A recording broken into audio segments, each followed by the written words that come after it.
livro, um livro extremamente prático, relevante, nós vamos ver agora a realização dele, a maneira como a palavra de Deus, ela é direta, né?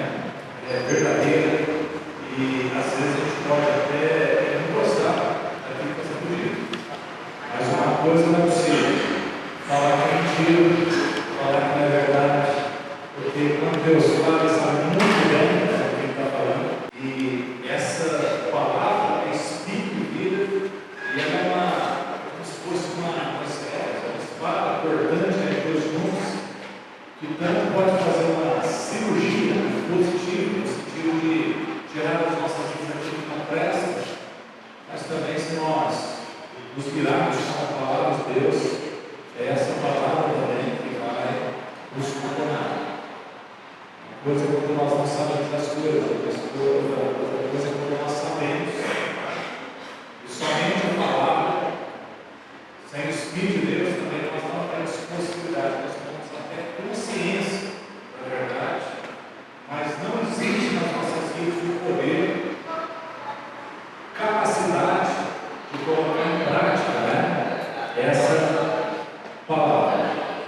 Então a palavra de Deus, Jesus envia o Senhor, o Espírito Santo, que é o poder de Deus, que capacita, que habilita, que vivifica essa palavra nas nossas vidas.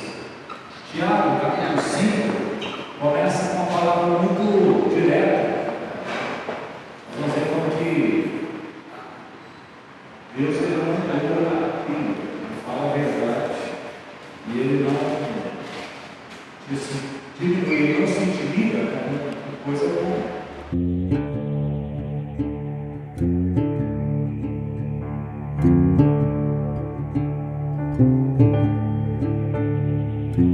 Aqui diz assim: escutem agora, ricos, chorem, lamentem, por causa das desgraças que virão sobre vocês.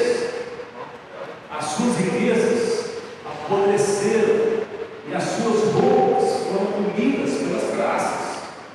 O seu ouro e a sua prata estão enferrujados, e essa ferrugem será testemunha contra vocês que há de devorar como fogo o corpo de vocês. Nestes tempos do fim, vocês juntaram tesouros. Eis que o salário dos trabalhadores que fizeram a colheita nos campos de vocês, e que foi retido com fraude, está clamando. E o clamor dos que fizeram a colheita chegou aos ouvidos do Senhor dos Exércitos. Vocês têm tido uma vida de luxo, de prazeres sobre a terra, têm engordado em dia de matança.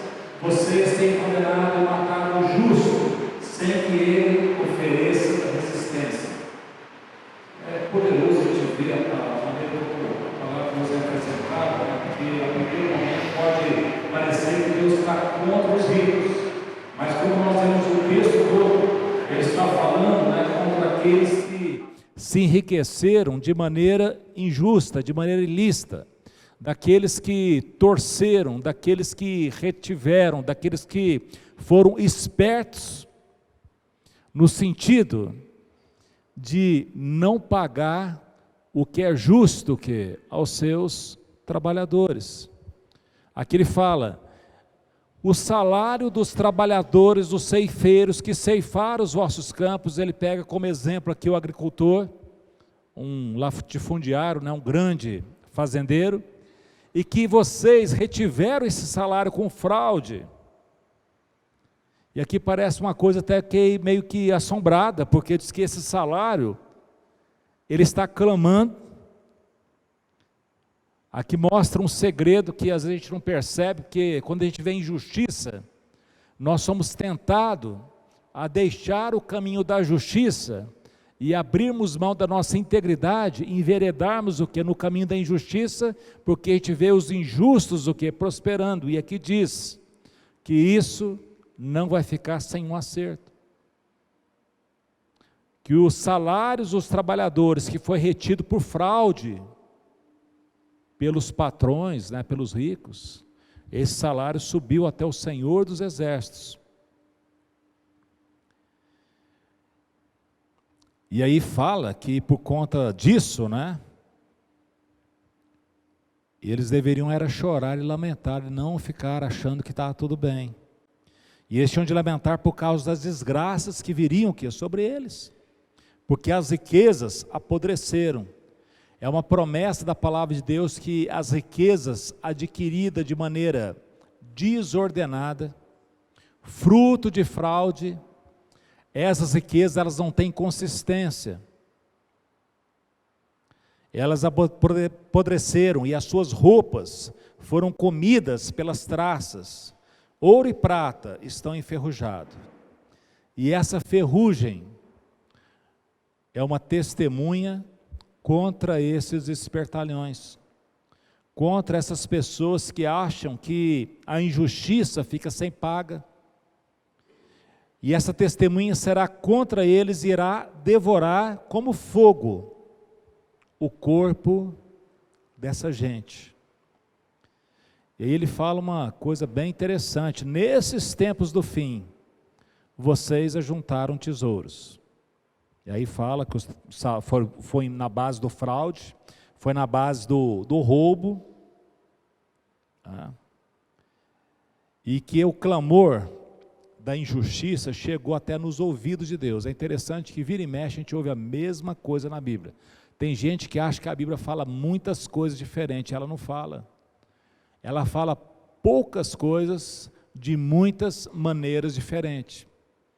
A palavra de Deus fala que quando o povo de Israel estava escravo no Egito, e eles estavam sendo ali subjugados, feridos, oprimidos, escravos, diz que o clamor deles chegou nos ouvidos de Deus, e Deus providenciou uma libertação. E aqui é a mesma coisa que está sendo dito, que aquelas pessoas então que oprimem os trabalhadores, nota que a palavra de Deus não fala que os pobres, os oprimidos devem montar ali um partido para tentar revolucionar, serem rebeldes, nada disso. Aqui mostra que a ação ela vem dos céus. Vocês têm condenado e matado o justo, sem que ele ofereça resistência. E aí vem uma palavra para todos, aqueles que esperam em Deus. Portanto, irmãos, sejam pacientes até a vinda do Senhor. Na realidade, enquanto o Senhor Jesus não vier, o mundo que nós habitamos é um mundo às avessas. É um mundo que, se nós formos reparar no mundo, a gente não vê a diferença entre o justo e o perverso. Pelo contrário, parece que o justo é o que se dá mal e o perverso é o que se dá bem. Mas quando o Senhor Jesus vier, aí de fato nós veremos a diferença entre o justo e o perverso, entre aquele que serve a Deus e aquele que o despreza. Eis que o lavrador, ele aguarda com paciência o precioso fruto da terra, até receber as primeiras e as últimas chuvas. Sejam também vocês pacientes, e fortaleçam o seu coração, pois a vinda do Senhor está próxima. De novo aqui, a palavra de Deus compara a vinda do Senhor, né, com uma colheita. Jesus fala que o fim dos tempos será uma colheita, que será colhido trigo e também será colhido o joio, que os anjos dos céus farão separação entre o trigo e o joio.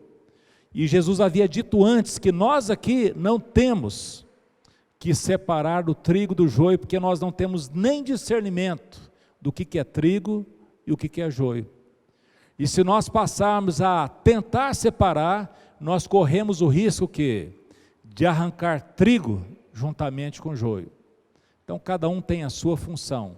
A nossa função é pregar a palavra de Deus, ensinar a palavra de Deus, fazer conhecido, né, o que Deus pensa, o que Ele quer para as nossas vidas, aquilo que Jesus falou. O papel do Espírito Santo é fixar isso nos nossos corações, é nos dar entendimento, é nos capacitar para que nós possamos ser eficazes, né, naquilo, né, que nós fazemos. E os anjos são ceifeiros. Eles, né, que vão fazer o que? Toda essa, né, separação, diz a palavra de Deus. Então, meus amados irmãos, a vinda do Senhor está próxima. Em outra metáfora, né, o que é dito é que, assim como a mulher grávida, ela tem os desconfortos quando fica próximo de dar à luz, assim essa terra é como se ela tivesse grávida. Jesus fala que, ele compara com o início das dores. Aí ele chama isso de terremotos, maremotos, cataclismas, guerras, rumores de guerra. Ele fala do surgimento de falsos profetas, de pessoas com um discurso muito bem elaborado, mas que ao invés de avisar as pessoas do juízo que se aproxima, faz com que as pessoas sejam ainda mais gananciosas, mais apegadas no aqui e no agora. Que ao invés das pessoas, né, procurarem colocar a sua vida de maneira íntegra, justa diante de Deus, essas pessoas elas ficam muito sedentas de uma prosperidade desordenada, e a palavra de Deus fala que quem prega isso, Jesus fala, são os falsos profetas. Em outra parte, Paulo apóstolo fala que são falsos pregadores, são espíritos enganadores que são pregados e que as pessoas gostam desses ensinos, porque pregam segundo a sua própria ganância, e por conta disso, Deus vai e manda o espírito do erro,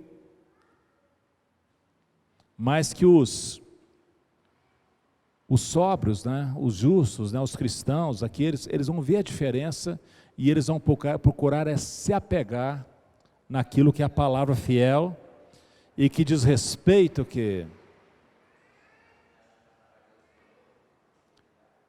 uma clareza, né, que nós devemos ter sobre nós. Irmãos, está vindo a vinda do Senhor está próxima. Não se queixem uns dos outros, para que vocês não sejam condenados, julgados. Eis que o juiz está à porta. Aqui diz que se nós ficamos queixando uns dos outros, na verdade, né, na verdade é muito fácil a gente reclamar dos outros do que colocar a nossa própria vida em ordem, na verdade. É mais fácil eu colocar que a culpa dos meus problemas são porque os outros não me ajudam, ou porque eles me irritam, ou por conta disso, ou por conta daquilo, ao invés de eu entender e compreender que eu preciso de ajuste na minha vida. E não é terceirizando a culpa que as coisas serão resolvidas, mas que é me colocando diante de Deus e procurando de Deus o que é a sabedoria, o direcionamento, me humilhando, pedindo ajuda. Às vezes, ao invés de reclamar de outros, ver um irmão que às vezes não tem a tentação que eu tenho, e eu me aproximar dele.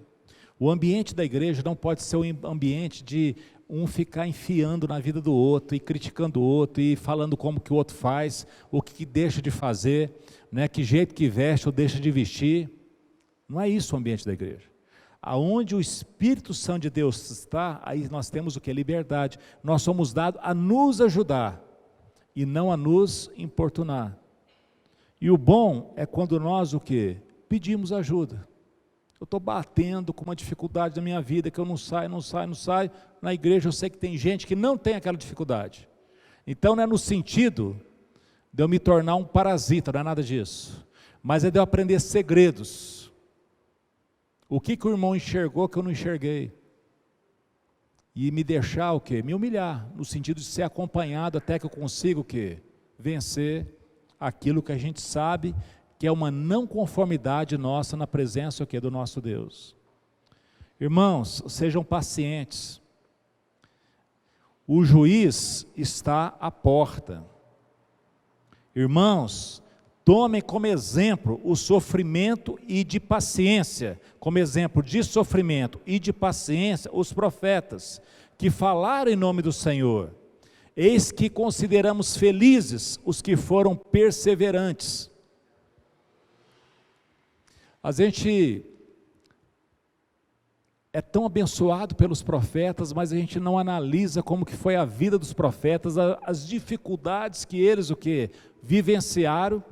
Então a gente olha toda a vida e às vezes quando nós estamos passando por dificuldades, ajustes, disciplina de Deus nas nossas vidas, nós temos a tendência de desanimar, de perder a paciência, de empinar a carroça, de falar assim, não aguento mais. E aqui fala, considere, considere como eles foram pacientes nos sofrimentos, nas dificuldades, considere, eis que consideramos felizes quem perseverou. Vocês ouviram a respeito da paciência de Jó, e sabem como o Senhor fez com que tudo acabasse bem, porque o Senhor é cheio de misericórdia e compaixão. Quando a gente lê o livro de Jó, a gente tem lá um pedacinho que estava tudo bem, depois tudo fica muito mal, e depois continua muito mal, e depois tem um tanto de gente falando, achando explicação para um punhado de coisas,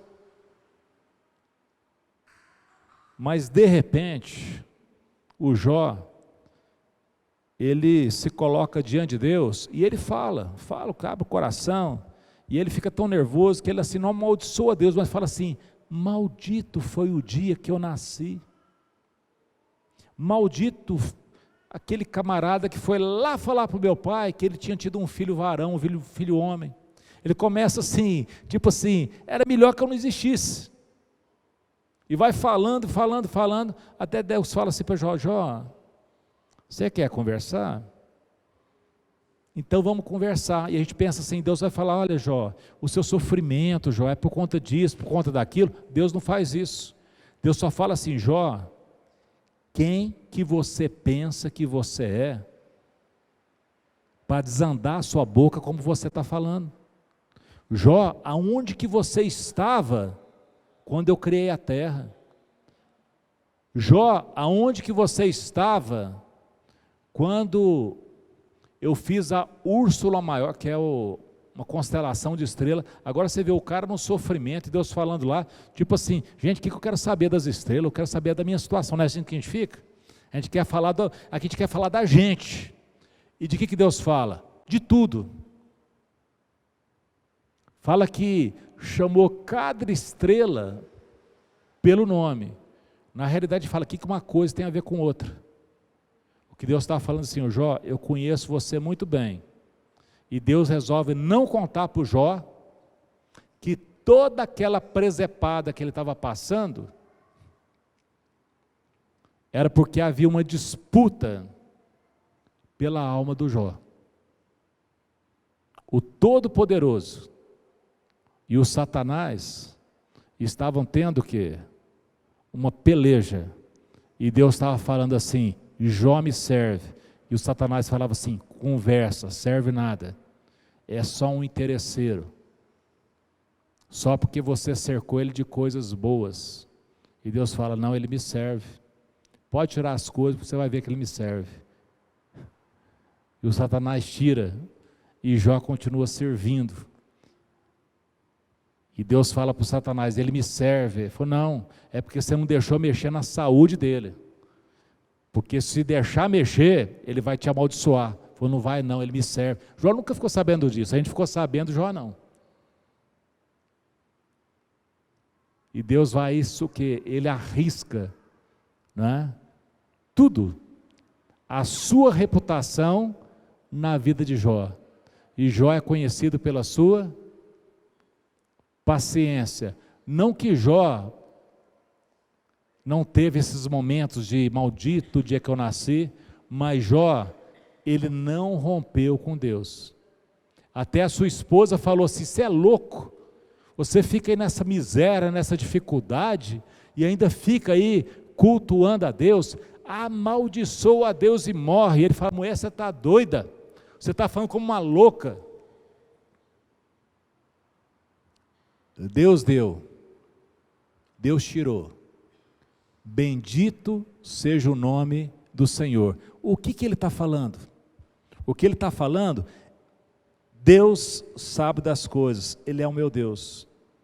E o que Deus fez? Fez com que o Jó tivesse o quê? Refrigério na sua vida aqui. Deus o restituiu. E é interessante que Jó não só foi restituído em tudo que ele tinha, mas que Jó foi um agente de salvação e de cura para os amigos que falavam contra ele. A palavra de Deus diz na história de Jó, que enquanto Jó pensava em si, o sofrimento continuou. Mas que Deus mudou a sorte de Jó quando ele passou o quê? A orar pelos seus amigos.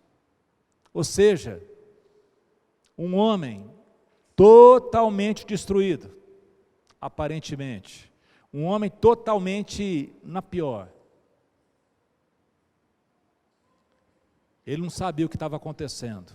Nós sabemos o que aconteceu. E aqui diz que o Senhor é cheio de misericórdia e compaixão, porque o Jó foi abençoado nessa vida. Mas muito mais do que nessa vida, o Jó está totalmente abençoado que na eternidade. Versículo 12.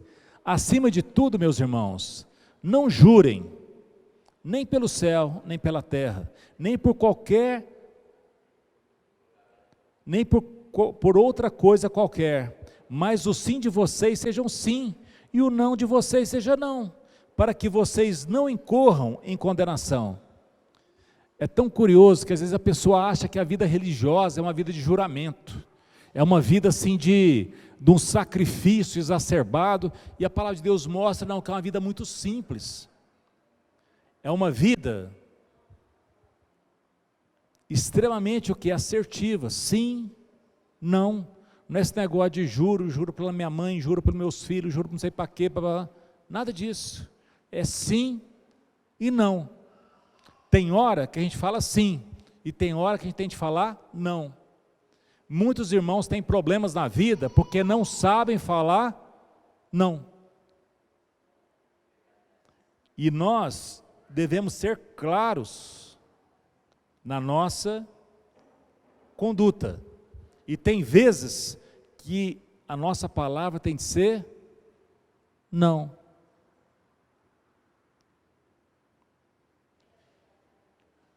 Tem gente que vai pegando tudo na frente, tudo, de repente está o quê? Esmagado, com a família arrebentada, tudo, por quê? Porque não consegue o quê? Ter a sabedoria de ser assim, sensível àquilo que é possível, e uma vez que fala assim, ir o quê? Até o fim naquilo. Então não, agora não posso colocar no planejamento, é a conduta, né, que tem. Por quê? Porque quando o nosso sim não é sim, o nosso não é não, quando a vida é uma confusão, nós vivemos o quê? Uma condenação. A palavra de Deus fala que é melhor que a gente não vote, do que você fazendo um voto para Deus, você vai e não cumpre. Deus não se agrada dos tolos. Olha a simplicidade que é dito aqui. Está alguém de vocês sofrendo? Faça oração. Está alguém alegre? Cante louvores. Alguém de vocês está doente? Chame os presbíteros da igreja e estes faça oração sobre ele, ungindo com óleo em nome do Senhor, e a oração da fé salvará o enfermo, e o Senhor o levantará. Se houver cometido pecados, estes lhe serão perdoados. Então olha a simplicidade, 3 coisas. Está alguém sofrendo? Não é para fazer uma teologia. Eu sei por que você está sofrendo. Aí vem o os achismos, sabe? Essas teologias de fundo de quintal, que mais foi a mesma coisa que aconteceu com Jó. Os amigos chegaram, viram o sofrimento. Jó, o que você aprontou, Jó? Porque Deus não castiga ninguém sem razão. Se você está sofrendo, é porque você pecou. E o Jó falou, eu sou pecador, eu sei. Mas eu não fiz nada de especial para acontecer o quê? Uma situação dessa. Não, Jó. Além de pecador, você é teimoso que você não quer confessar o seu pecado. E foram enchendo tanta paciência de Jó, que conseguiram irritar o próprio Deus. E aqui está falando, está sofrendo? Ore. Está alegre? Cante. Alguém está doente? Vamos orar por quem está doente. Não é ficar comentando a respeito da pessoa, porque foi, porque deixou de ser. Ore, chama os presbíteros da igreja. A igreja é uma casa de oração para todos. Faça uma oração, unja com óleo, em nome do Senhor. E essa oração salvará o enfermo. Por quê? Porque é assim que Deus colocou as coisas. Fala que quando nós concordamos com Deus, vai o que? Operando. E o Senhor o levantará. E se houver cometido pecados, vão ser perdoados. O ambiente da igreja é o ambiente do acolhimento, do perdão, da mudança de vida. Portanto, confessem os seus pecados uns aos outros, orem uns pelos outros, para que vocês sejam curados. É um ambiente de cura, é um ambiente de transparência. Não pode ser um ambiente da fofoca. Não pode ser um ambiente da destruição. Um ambiente onde as pessoas confiam coisas a nós e nós mostramos que nós não somos confiáveis. O ambiente da igreja tem de ser um ambiente da amizade, do companheirismo, do acolhimento.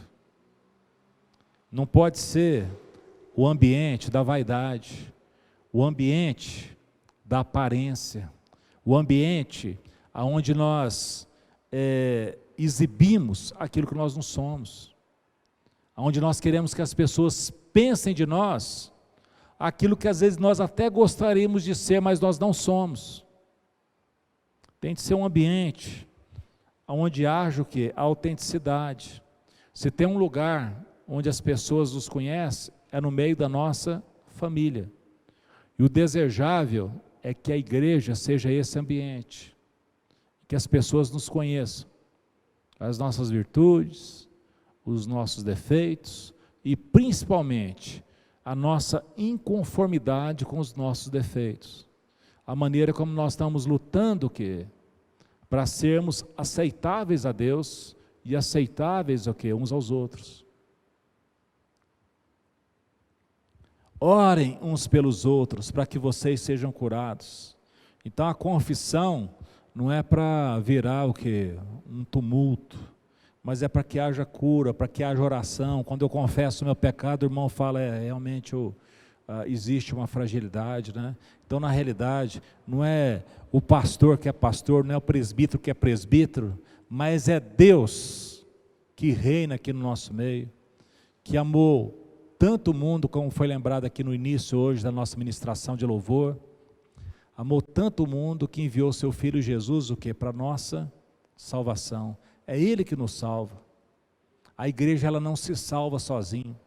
Por melhor que sejam os pastores, os presbíteros, as pessoas investidas de autoridade, o segredo da igreja é que a igreja é a casa de Deus, a casa do Deus vivo, a coluna e o baluarte da verdade. Muito pode, por sua eficácia, a súplica do justo. E aí ele coloca um exemplo assim muito, muito interessante. Elias, o profeta Elias, era homem semelhante a nós, sujeito aos mesmos sentimentos. A gente sabe que os nossos sentimentos eles são instáveis. Às vezes nós estamos muito alegres, mas de repente nós estamos tristes. Às vezes nós estamos animados e às vezes nós estamos desanimados. Às vezes a vontade de abraçar, beijar, e tem hora que a vontade é o quê? Dá uma muquecada, bem no... Se a pessoa anda pelos sentimentos, é sempre o que? Uma desordem. Mas nós não devemos negar os nossos sentimentos, mas existe uma coisa maior que os sentimentos, que é a fé, que regula os nossos sentimentos. De sorte que se a gente está alegre, a gente não fica eufórico, doido. É aquela alegria séria. Se a gente está triste, não é aquela tristeza do desespero, que pronto, agora o mundo acabou. É aquela tristeza, a gente está sentindo, mas a gente sabe que existe o que? Uma esperança. É igual como existe a chuva, né? Tem hora que vem a chuva, o trovão, o relâmpago, que tem tudo assim, mas você sabe o que é acima das nuvens? O sol brilha. Ainda ontem, né, quando a gente estava chegando até aqui, nós estávamos vindo, né, de um voo de Belo Horizonte, e vamos pousar a tal hora. Aí estava pousar, baixando, de repente o quê? Arremeteu, ligou toda a força lá, né? Até aqui, que foi isso? Foi, não deu para pousar, o cara levou o avião para cima, né? E aquilo balançou, chacoalhou e tal, né?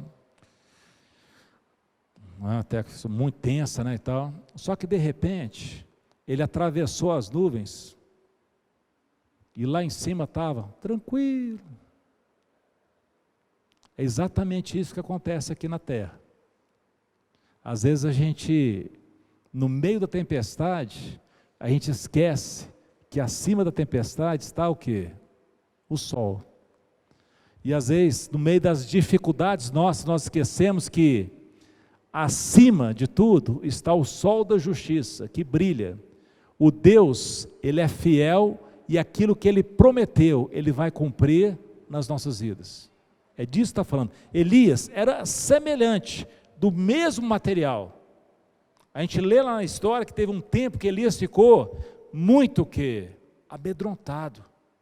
Teve um tempo que ele ficou muito forte, foi lá, lutou, matou 850 profetas de Baal, profetas idólatras. 450 de Baal e 400 lá de um outro, lá eu sei que ele foi o que? Liderou, né, num tempo que isso era possível, antes de Jesus voltar, né, em Israel, é uma lei que estava em vigor, mas logo depois ele ficou amedrontado por conta de uma mulher, uma tal de Jezabel. Só que esse Elias, que passou por essas situações, ele orou com fervor. O que está sendo ensinado aqui? Ore com fervor, para que não chovesse sobre a terra, e por 3 anos e 6 meses não choveu. Ele era um profeta de Deus, Israel estava pelos caminhos maus, liderado por essa Jezabel, e ele foi e fez essa oração, e houve uma seca terrível em Israel. Depois ele orou de novo, então o céu deu chuva, e a terra produziu seus frutos. O que está sendo dito aqui? Irmãos, nós não estamos aqui na terra simplesmente como assistentes daquilo que está acontecendo. A palavra de Deus fala que os filhos de Deus nessa terra são participantes daquilo que Deus está fazendo. Você é muito importante, meu irmão. Nós não podemos achar que nós somos mais do que nós somos, mas também nós não podemos nos portar como sendo menos do que nós somos. Um filho de Deus, uma filha de Deus não pode perder o protagonismo no ambiente onde ele está inserido. Você vê o apóstolo Paulo, ele estava preso. Só que quem sabia das coisas era ele.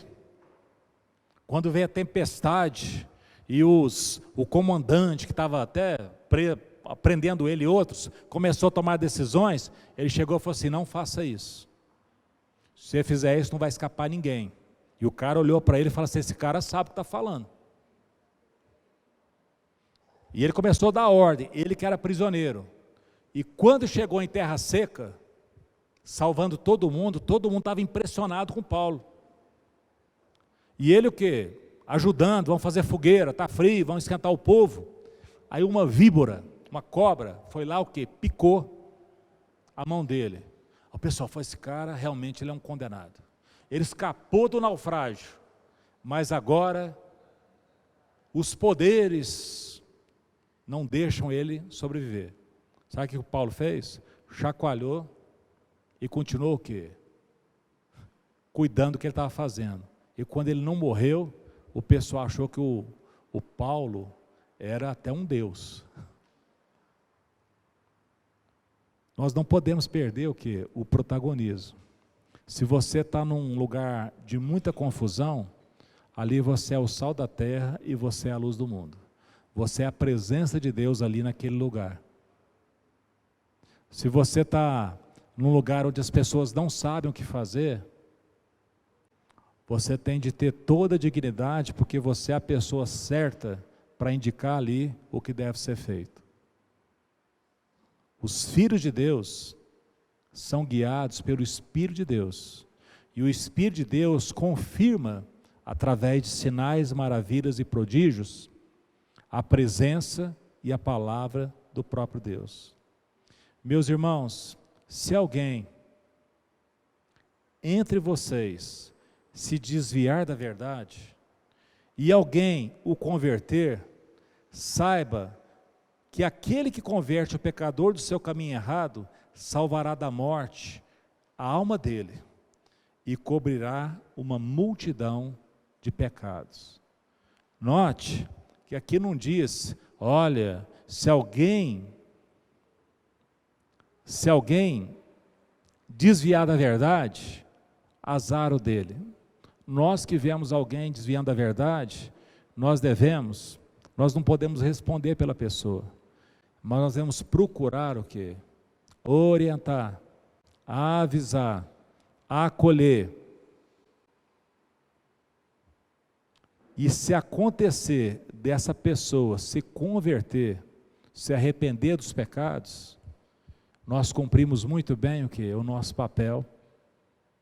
E se essa pessoa não se converter e insistir no seu caminho mau, nós também cumprimos o nosso papel. Os filhos de Deus, as filhas de Deus, eles não são responsáveis pelo resultado.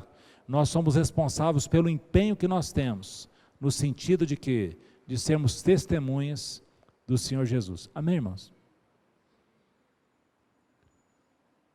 Todos nós aqui, sem exceção, nós somos importantes aos olhos de Deus. Todos nós aqui, sem exceção, podemos tanto acertar, como pode acontecer o quê? De nós errarmos. Por isso, nós não podemos nunca deixar que a vaidade seja a senhora dos nossos corações. Porque um vaidoso, ele tem muita dificuldade de se arrepender do caminho mau. Jesus fala assim, aprenda de mim, porque eu sou manso e humilde de coração, e você vai encontrar um descanso para a sua alma. A pessoa vaidosa, ela não tem descanso. A vaidade é a mesma coisa de futilidade. Não tem valor nenhuma, mas só que a pessoa acha que tem. Acha que os outros têm de pensar o quê? Dela, mais do que ela é. Isso é a maior bobagem que tem. Nós estamos vivendo aí nos dias, daquilo que é chamado de o carnaval, onde as pessoas estão deixando levar por todos os seus instintos. São dias em que as pessoas praticamente tiram o quê? Todos os freios. E normalmente o que acontece é que tem muitas pessoas que depois sentem muito nojo de si mesma, das coisas que fizeram. As pessoas se sentem imundas. E normalmente elas não têm nenhuma esperança. Mas nós podemos falar a verdade, não é acobertar. Mas é falar que existe o que é uma possibilidade de arrependimento, de conversão. Enquanto Jesus não vem, existe essa possibilidade. E se nós próprios, irmãos, endurecermos o nosso coração, nós somos dados uns aos outros para nos estimularmos à prática de boas obras. Repito, nós não somos dados uns aos outros para falar o que a pessoa tem que fazer ou deixar de fazer. Nós somos dados uns aos outros para falar aquilo que Deus diz. E que cada um tome a sua própria decisão. Ninguém pode entrar no querer de ninguém. O Deus que é todo poderoso, Ele não entra no querer da pessoa. Você nunca viu Deus agarrando uma pessoa pelo colarinho e fala assim, ó, você se converta porque eu te criei. Você nunca viu isso. E quem que a gente pensa que é o quê? Para fazer coisa parecida com isso. Então nós somos chamados para colocar o quê? A nossa vida em ordem. A igreja tem de ser um candeeiro, um lugar de luz, onde as pessoas possam enxergar a verdade, e enxergando a verdade, tomar decisão, nem que seja de virar as costas para a verdade, mas elas devem enxergar a verdade, que o amor de Deus e a graça de Jesus Cristo, a possibilidade da salvação, a possibilidade de mudança de vida, possam ver que ninguém precisa viver na vaidade, ninguém precisa viver no pecado. Hoje de manhã eu falei de uma reportagem que eu vi, de uma jovem, que foi pega assim, numa situação muito ruim, totalmente abusada, transtornada, né, depois de muitas, como se fosse, eu não sei se é a palavra certa, é balada, festas, mas que é usada e abusada. E aí quando fizeram só uma pergunta para ela lá no hospital,